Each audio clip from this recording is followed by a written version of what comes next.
The other thing about that scene with Morgan being nice to Feyre, that is apparently the scene where a lot of people get the Morgan is the spy theory from, isn't it? Yes, yes. And that would be, on the one hand, there are certain things of, what's his name, Eris. He's like, oh, you're not telling people what really happened there. But it would be really disappointing because that goes into women can't trust other women. And that would be a bummer. I don't like the idea of there being a spy. I don't. But apparently it's coming. Like, this is confirmed by Sarah J. Maas, right? Yes. I believe so. Yes, he has. Right. And this is one of those things I had written down. I want to talk about, sort of the biases that every author has, but because everything's so big in ACOTAR, and I'm not talking about Cassian in book 5. Well, I am, but that's not the only thing. Okay. Just wait until Azriel. He's canonically bigger. Oh my God, Wingspan. Okay, no joke. I don't know if I told you guys this. I was at a friend's over the Christmas holidays, and they had a game because, go over, eat food, play board games. And it was a game called Wingspan. Oh my God. And it was about birds. And you write birds. But every time I looked at the box, I was like, And it was mostly a bunch of gamer dudes. So I eventually had to explain why I was snickering, and they all kind of went, but okay.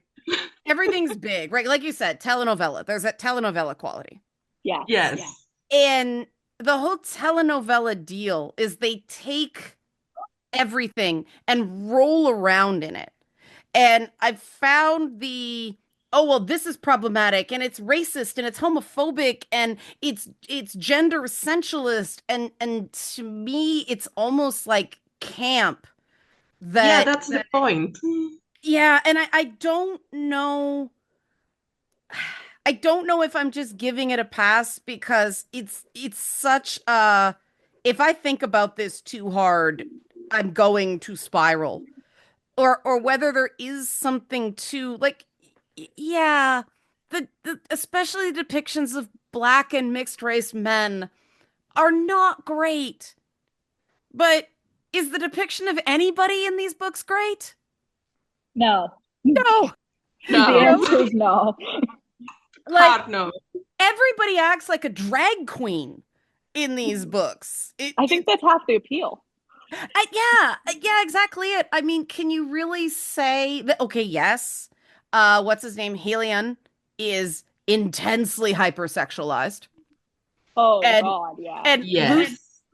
The worst part is that Lucien is literally the help. And it's really, I mean, the one part, the time I thought I am never going to mesh with this fandom was when I kept getting pushback about, Lucien was bad to Feyre.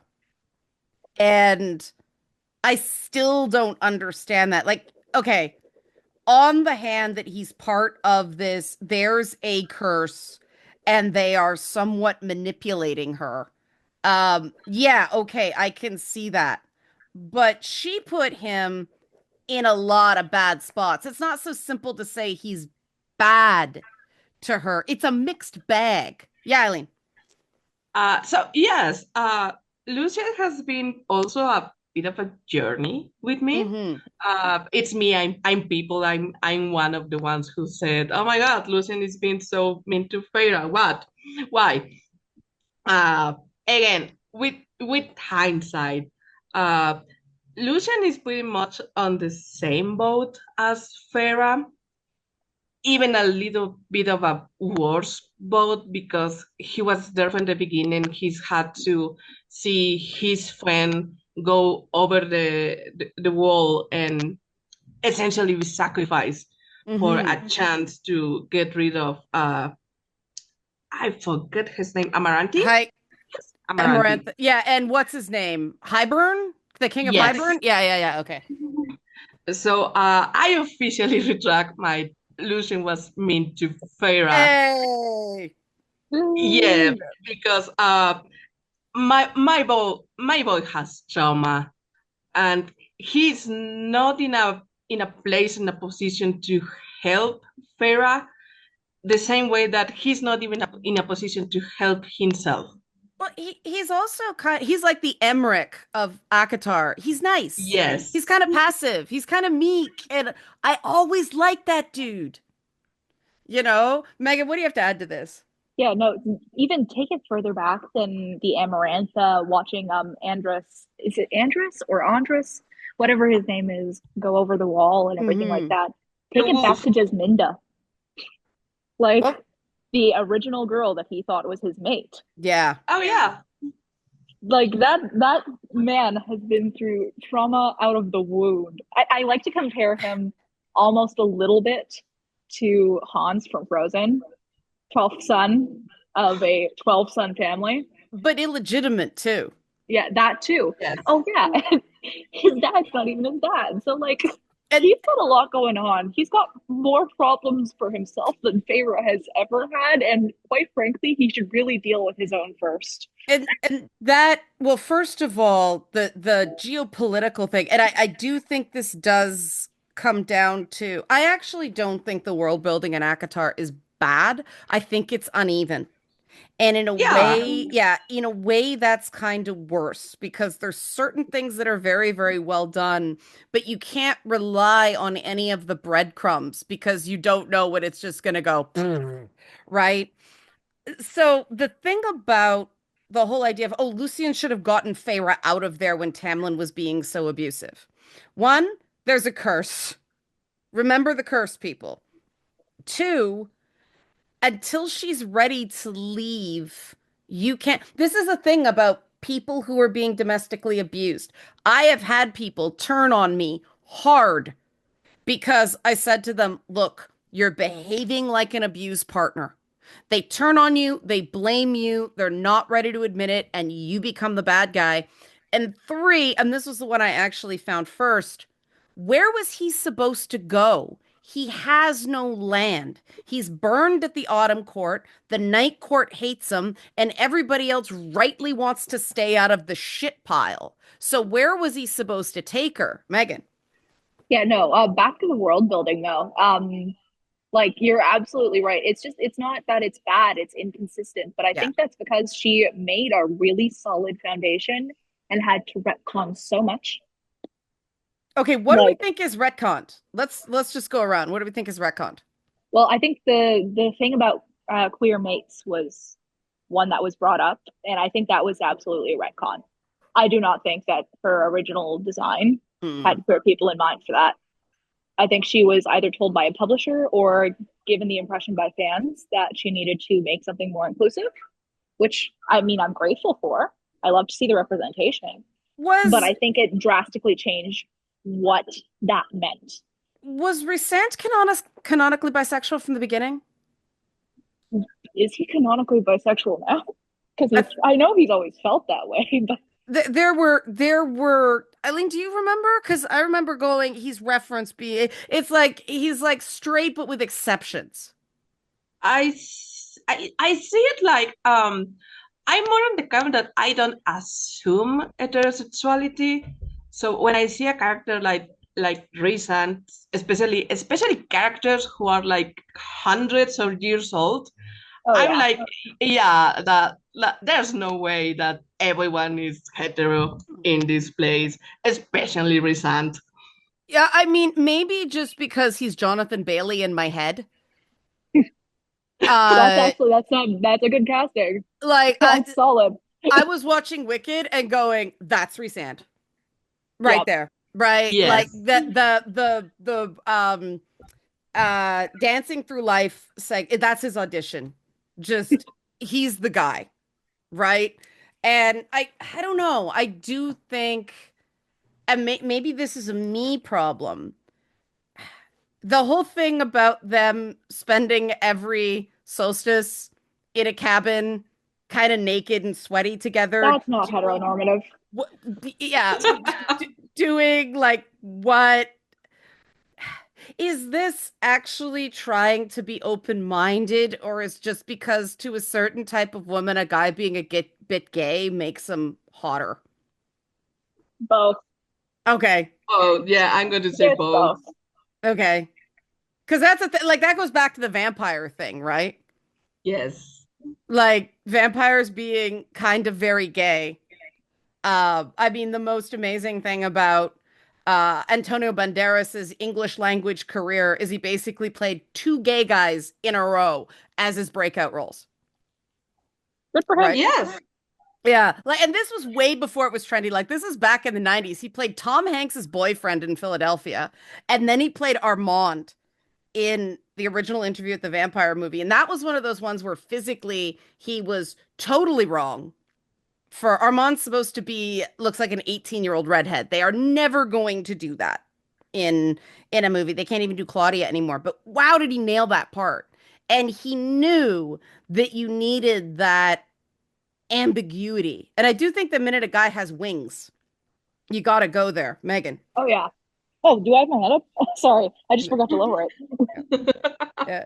But oh, okay. But I mean, that's the other thing, right? Because is that this is all basically we talk about the presumed male audience for things like video games.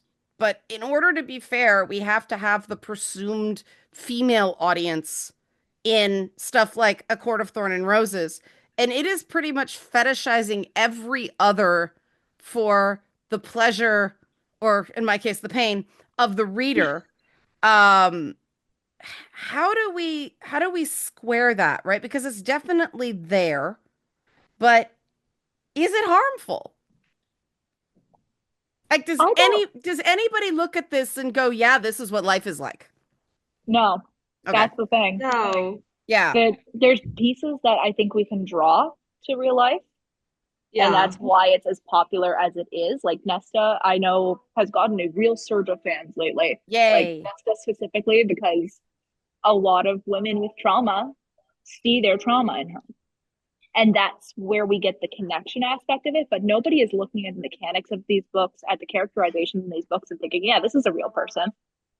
I mean, I think Nesta as well, it wasn't just trauma. I think it was also, as the oldest, she did have responsibilities that Feyre didn't appreciate. Oh, absolutely. And that's one of the things Yes. they didn't do enough of in Silver Flame. They didn't acknowledge enough. Yes, Feyre was the hunter, Feyre was the provider, but like Nesta was still the oldest. Nesta had her mother's responsibilities handed to her. Like And Nesta had to mother a family. That's why she wasn't out hunting. She had to take care of Elain. Like she had these whole other pressures that greatly impacted the way she went about her life and her routines. yeah, and Nesta was almost like, I don't know if you've seen Yellow Jackets, but like the Jackie, she was trained and prepared for girl world, and then that was snatched away. So what skills did she have? She kind of had to make the best of it, and I kind of get when all of a sudden, okay, Feyre's high lady now, I'm off the hook. I'm gonna go kind of crazy because, oh my God, Eileen. Yeah, and this harkens back to good women versus bad women Mm-hmm. portrayed in this book, in which uh, Nesta's trauma is overlooked again because at this point in time we are seeing it from Farah's point of view. But later on, Farah Nesta pretty much says, "I was willing to let myself die because." I was handed all of this responsibility when our mother died, Mm-hmm. even though our dad was right there. And why is he allowed to just waste away and basically be passive, and I have to carry this whole family when it's not my time and everything has been taken away from me? So if I let myself die, maybe it will jerk him off and get him off his feet so that my sisters can do better. And I think something that is again good when Farah does it. Farah can wallow and be miserable, and it's good because poor Farah, but bad when Nesta does it. Well, and I think that's a little bit toxically feminine too in some Mm-hmm. aspects, because if you compare what Feyre was doing, yes, Feyre's Like what Feyre contributed was the more stereotypically masculine and physical side of providing for people's needs. Whereas what Nesta was supposed to be providing, what Nesta had to grapple with providing, was so instinctual and so Hmm. maternal.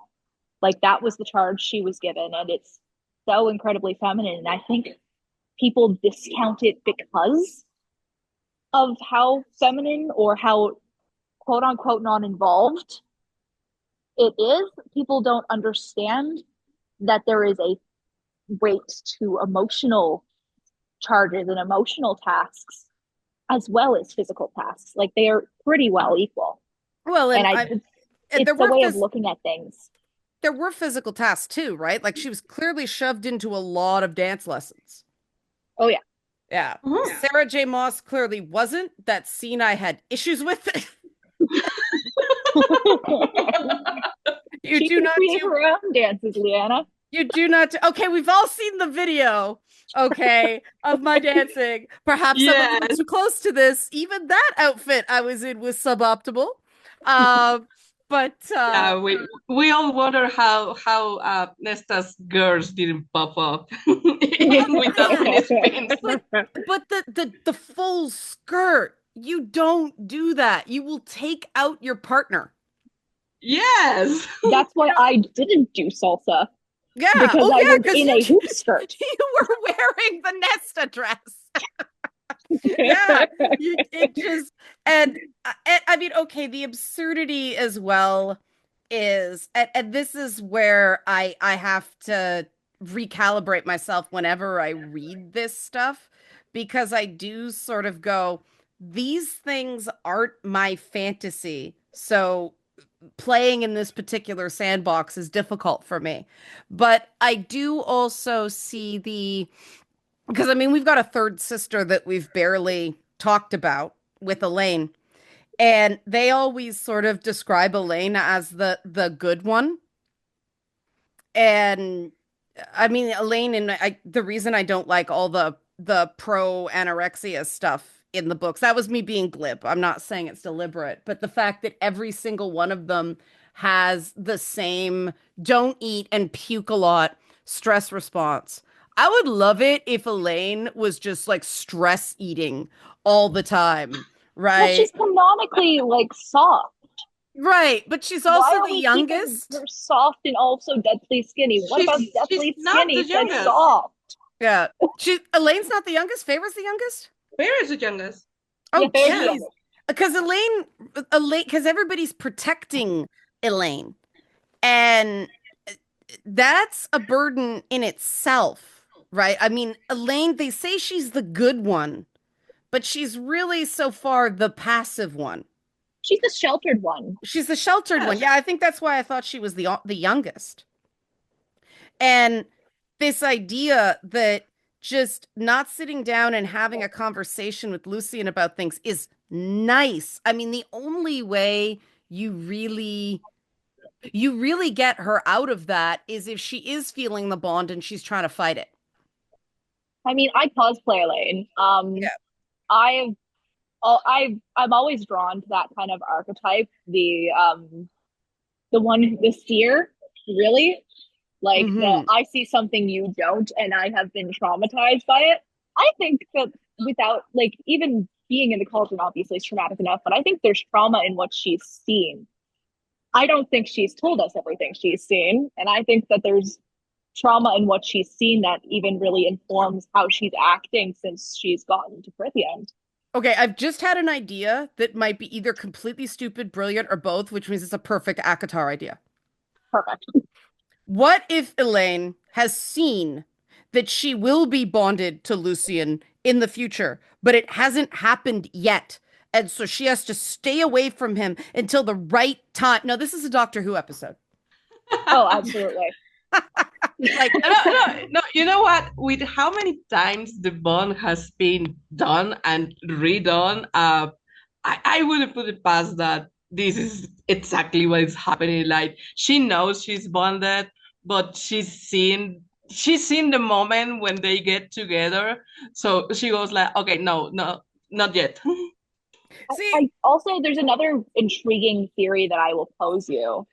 and it's that Tamlin didn't want to take the responsibility of pairing with Hybern, and so there was a switcheroo that happened there because we know that canonically he changed Andros into a wolf. Right. So he did a body switch with Lucien. Now he's Lucien in the Night Court so that he can be close to Feyre for one. Oh my God. That's right. Wait. This isn't my theory. This is one I saw on TikTok, but I absolutely adore it. Which is why the sub in on the spring right worked. And that's why instantly you get Lucien saying, "You're my mate," to Elain, when it would kind of almost make more sense for her to be bonded with Tamlin. Oh my God. Have they established body swaps are possible? I mean, yes. It's not a body swap so much as it is consciousness using swap. His canonic like shape-shifting magic to shape-shift into Lucien and shape-shift Lucien into him. So where's Lucien been all this time? Spring court, presumably. Having a breakdown. Fixing the door. Okay, can we talk about one more thing about that? Okay, because Eileen knows I coped with humor where Feyre has trauma for having to stay inside for 2 weeks. And the depictions of trauma in the story, I know the series has really been praised for its willingness to go there, but trauma gets the telenovela treatment alongside everything else. Oh, absolutely. Right? Yes. And this is one of these things where, because it's camp, because it's absurd, because I really do believe is a feature, not a bug, right? I mean, even if Sarah J. Maas thought she was writing Pride and Prejudice, her editors are like, this is Rosé in a bubble bath book. Like, this is a Wendy's. Yeah. So how do we make sure that either we're not reinforcing our pre-existing prejudices or we're not sort of picking some up while reading these books? Because my concern is that these books are being read by younger people inexperienced with romantic relationships. We know 44% of Gen Z men don't date. So, assumedly Gen Z girls aren't dating either. How do we make sure that this stays fun and not embedding people not what trauma is? Yeah, setting wrong expectations for relationships, setting people up to fail, giving women more scary messages about men. Megan, you're actually in the age group, so I'll let Eileen go first, and I'll let you go second on this one. Okay. As with everything, when it comes to the younger population, I say responsible people, parents, tutors, mentors are supposed to be discussing media with them, not just passively sitting them and, okay, go ahead, read and make what you will of it. But the second part is it's community. And it's, despite its flaws and despite, the writer and her issues, community is probably the best part of ACOTAR for me. Like, I came for the books, I stayed for the people. The readers are aware of the tropes, of the trauma, of the problems, and like you and I, and when we first started reading, we know what is good about them, we know what is being discussed, and we are discussing it. That to me is the proper, the right way to approach these things. It doesn't do good to anyone to go book bad, don't read book. No, go and read the book and talk about what is good, what is bad, why is it good, why is it bad.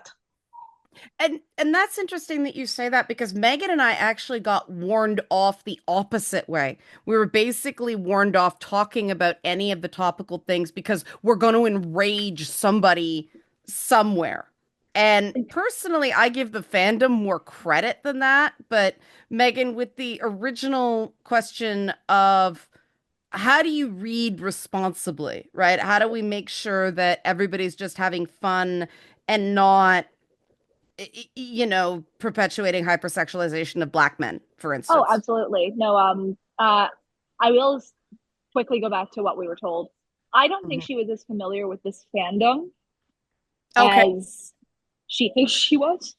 Um, Because, I'll admit, as much as the books are, I was like, what's going on for most of it? The fandom has been fantastic. oh, the fandom for that, Yeah. that's actually what I was going to say, the exact Yeah. same thing that Eileen said. This fandom is Yeah. aware of the issues in this writing. The amount of fan fiction, fan tropes, fan everything that exists, and almost in a Marauders-esque fashion is made and celebrated and treated almost more as canon than the actual canon Right. is astounding. But we all have an understanding of what is wrong with these books, or not wrong, but what is perhaps not the safest and healthiest about these books. It's, And the conversations are being had, the conversations are being understood. yeah. There's been a ton of talk recently coming from someone who's plus size, about plus size representation in those books, in which characters have leeway for that, and even in the simplest terms, that plus size people are allowed to see themselves in these characters. And these are things that this community come to a general consensus on in the right direction. Like, they're a usually very reasonable group of people, and the people who aren't are quickly weeded out. I do think that there was an omission. I do think they made a mistake not putting a plus size Asheron sister in it. Oh, I absolutely. think that was an oversight. Yes. Eileen, yeah. For real.